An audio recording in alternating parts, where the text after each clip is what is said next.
সম্মানিত সুধী, আসসালামু আলাইকুম। আমি শাহাদাত হোসাইন শামীম আইনের গল্প চ্যানেলের পক্ষ থেকে আপনাদের সবাইকে জানাচ্ছি আন্তরিক শুভেচ্ছা এবং অভিনন্দন।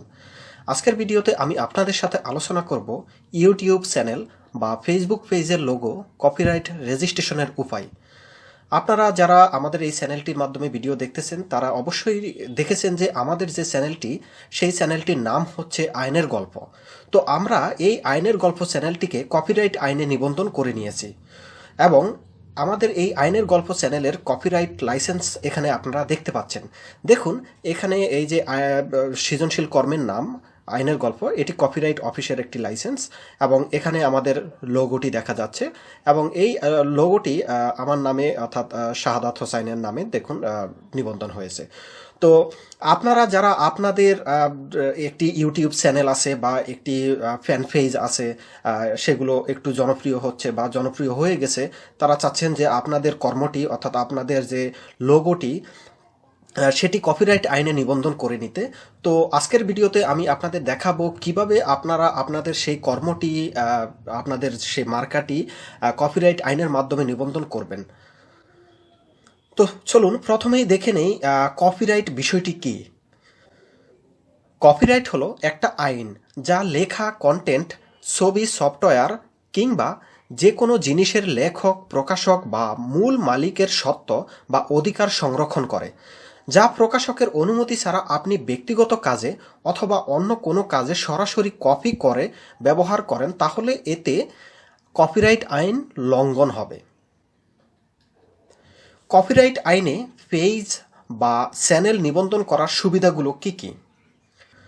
কপিরাইট আইনে নিবন্ধন করলে আপনার লোগোটি একটি আইনি সুরক্ষা পাবে। একই সাথে উক্ত পেজ বা চ্যানেলের লোগোটির একটি মালিকানার দলিল পাবেন।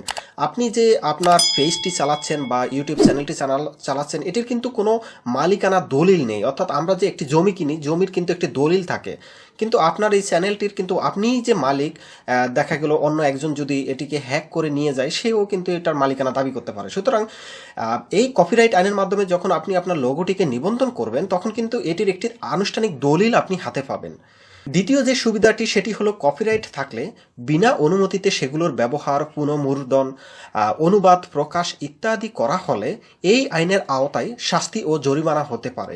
অর্থাৎ আপনার লোগোটি যদি অন্য কেউ, আপনি যদি কপিরাইট আইনে নিবন্ধন করে ফেলেন এবং অন্য কেউ যদি সেটি ব্যবহার করে, তার বিরুদ্ধে কিন্তু আপনি আইনানুগ ব্যবস্থা গ্রহণ করতে পারবেন এই আইনের মাধ্যমে, যদি আপনার লোগোটি নিবন্ধিত থাকে। তৃতীয় যে সুবিধাটি, সেটি হলো ভবিষ্যতে আপনার পেজ বা চ্যানেলটি হ্যাক হলে এই রেজিস্ট্রেশনের দলিলটি প্রদর্শনের মাধ্যমে আপনি আইনি সহায়তা সহজে পেতে পারবেন। কেননা আপনার কাছে একটি ডকুমেন্টস আছে এবং যেটির মাধ্যমে আপনি পুলিশ বা বিভিন্ন আইন প্রয়োগকারী সংস্থাকে প্রদর্শন করতে পারবেন এবং এটি প্রমাণ করা সহজ হবে যে এই পেজটি এবং এই চ্যানেলটি একান্ত আপনার, এবং যেহেতু এটি কপিরাইট আইনে আপনার নামেই নিবন্ধিত হয়েছে। তো চলুন এখন আমরা দেখি পেজ বা চ্যানেলের লোগো কিভাবে কপিরাইট আইনে নিবন্ধন করতে হয়। তো চলুন প্রথমেই আমরা দেখে নেই পেজ বা চ্যানেলের লোগো নিবন্ধনের জন্য আপনাকে কি কি আনতে হবে। প্রথম যেটি আনতে হবে, পেজ বা চ্যানেলের লোগোর 3টি প্রিন্টেড কপি। আপনি যে চ্যানেলটি বা পেজটি নিবন্ধন করতে চাচ্ছেন, সেটির লোগোটি নিয়ে আসতে হবে। এখানে দেখুন আমাদের আইনের গল্পের লোগো হলো এটি, এবং এই রকম লোগোর 3টি প্রিন্টেড কপি আপনাকে আনতে হবে।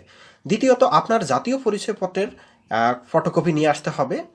তৃতীয়ত, আপনার পাসপোর্ট সাইজের কালার ছবি নিয়ে আসতে হবে 2 কপি করে। আর প্রতিষ্ঠানের পক্ষে আবেদন যদি করা হয়ে থাকে, সেক্ষেত্রে উক্ত প্রতিষ্ঠানের ট্রেড লাইসেন্স, টিন সার্টিফিকেট বা ব্যাড সার্টিফিকেট থাকলে সেগুলোও সাথে আনতে হবে।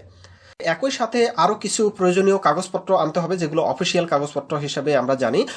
সেগুলো হলো কপিরাইট রেজিস্ট্রেশনের জন্য একটি নির্ধারিত ফর্ম আছে, সেই ফর্মটি পূরণ করে 3টি কপি নিয়ে আসতে হবে। একই সাথে নিবন্ধনের জন্য নির্ধারিত ফি সোনালী ব্যাংকের ট্রেজারি চালানের মাধ্যমে জমা দেওয়ার পর ওই চালানের কপিটি নিয়ে আসতে হবে। আর কর্মটি যে মৌলিক বা একান্ত আপনার, এবং এই কর্মটি নিয়ে অর্থাৎ এই লোগোটি নিয়ে কোনো মামলা মোকদ্দমা নেই, এই মর্মে 200 টাকার স্ট্যাম্পে একটি হলফনামা বা অঙ্গীকারনামা দিতে হবে। এই কপিগুলো আপনাকে সাথে অবশ্যই আনতে হবে। তো এই কপিগুলো যদি আপনি সংগ্রহ করতে পারেন, তাহলে পরবর্তী ধাপে আপনি এগোতে পারবেন। তো এখন কপিরাইট সম্পর্কে সব থেকে কমন যে প্রশ্নটি সবাই আমাদেরকে করে সেটি হলো কপিরাইট লাইসেন্স পেতে কতদিন সময় লাগতে পারে। তো এখানে বলে নেই, আপনি যদি সঠিকভাবে সমস্ত কাগজপত্রগুলো জমা দেন এবং সব কিছু যদি প্রপার ওয়েতে করা হয় তাহলে দেখা যায় যে 1 থেকে 2 মাসের মধ্যেই কিন্তু এই কপিরাইট লাইসেন্সটি আপনি পেয়ে যাবেন।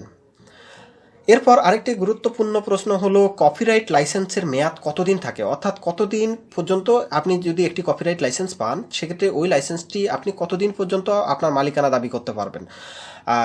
এক্ষেত্রে আইনের বিধান হলো লাইসেন্সের মেয়াদ থাকবে আপনার জীবনকাল পর্যন্ত এবং পরবর্তী 60 বছর। অর্থাৎ আমি যদি মনে করেন এখন আমার বয়স হলো 32, এখন আমি যদি আরও 30 বছর বাঁচি তাহলে 30 থেকে আরও 60 বছর অর্থাৎ 90 বছর পর্যন্ত এই কপিরাইট লাইসেন্সের মেয়াদ থাকবে। এখানে দেখুন, এখানে লেখা আছে এই আমার কপিরাইট রেজিস্ট্রেশনের life time plus 60 years validity. তো অর্থাৎ এটি আপনি যতদিন বেঁচে থাকবেন এবং তারপরে আরও 60 বছর পর্যন্ত এই লাইসেন্সটি মেয়াদ থাকবে। এবং মজার আরেকটি ব্যাপার হলো এই সময়ের মধ্যে কিন্তু আপনার এই কপিরাইট লাইসেন্সটি রিনিউ বা পুনর্নবায়নের কোনো প্রয়োজন হবে না।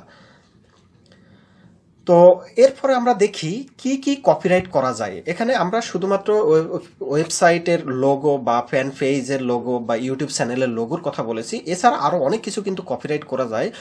সেগুলো হলো আপনার সাহিত্যকর্ম, নাট্যকর্ম, সঙ্গীতকর্ম, রেকর্ড কর্ম, শিল্পকর্ম, চলচ্চিত্র বিষয়ক কর্ম, বেতার সম্প্রচার, টেলিভিশনে সম্প্রচারিত বিভিন্ন অনুষ্ঠান।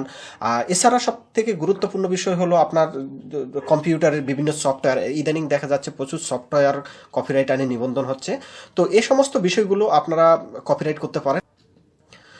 তো কপিরাইট আইন লঙ্ঘনের শাস্তি, এতক্ষণ তো আমরা বললাম যে কপিরাইট আইনের এই সুবিধা। তো এখন আমরা দেখি কপিরাইট আইনে যদি আপনি একটি নিবন্ধন নেন এবং সেটি যদি অন্য কেউ ভায়োলেট করে, অর্থাৎ আপনার অনুমতি ব্যতীত সে সেটিকে পাবলিশ করে বা অন্যান্য আইনের যে সমস্ত বিধানগুলো আছে সেগুলো লঙ্ঘন করে, সেক্ষেত্রে কি শাস্তির বিধান আছে।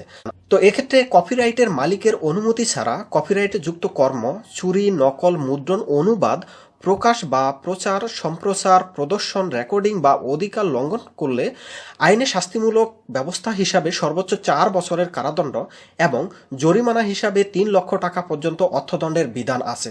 অর্থাৎ আপনার কর্মটি যদি কেউ আপনার অনুমতি ব্যতীত বা আইন বহির্ভূতভাবে কেউ কপি করে বা চুরি করে, নকল করে বা প্রচার করে, এগুলো যদি করে সেক্ষেত্রে আপনি তার বিরুদ্ধে আইনানুগ ব্যবস্থা নিতে পারবেন। এতে তার 4 বছর পর্যন্ত কারাদণ্ড হতে পারে এবং 3 লক্ষ টাকা অর্থদণ্ড হতে পারে। এটি তো গেল 3 লক্ষ টাকা, এটি কিন্তু ফৌজদারি কেসের কথা বলেছি। আমাদের আইনে কিন্তু আরেকটি ব্যাপার আছে, সেটি হলো দেওয়ানি। দেখা গেল আপনি কিন্তু এর এগেনস্টে ক্ষতিপূরণের জন্য আপনি দেওয়ানি আদালতেও কিন্তু মামলা করতে পারবেন এই আইনের সুবিধা নিয়ে।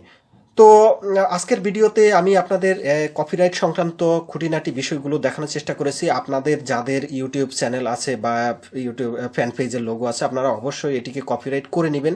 এছাড়া কপিরাইট সম্পর্কে যদি আপনাদের আরও কোনো প্রশ্ন থাকে অবশ্যই আমাকে ফোন করবেন। আমার ফোন নাম্বার 01826477994। তো সবাই ভালো থাকবেন, সুস্থ থাকবেন, আর আমাদের এই চ্যানেলটিতে অবশ্যই সাবস্ক্রাইব করে রাখবেন আর পাশে থাকা বেল আইকনে ক্লিক করে রাখবেন, এতে করে আমাদের নতুন নতুন ভিডিওর আপডেটগুলো পাবেন। তো সবাই ভালো থাকবেন, সুস্থ থাকবেন, সবাইকে ধন্যবাদ, আল্লাহ হাফেজ।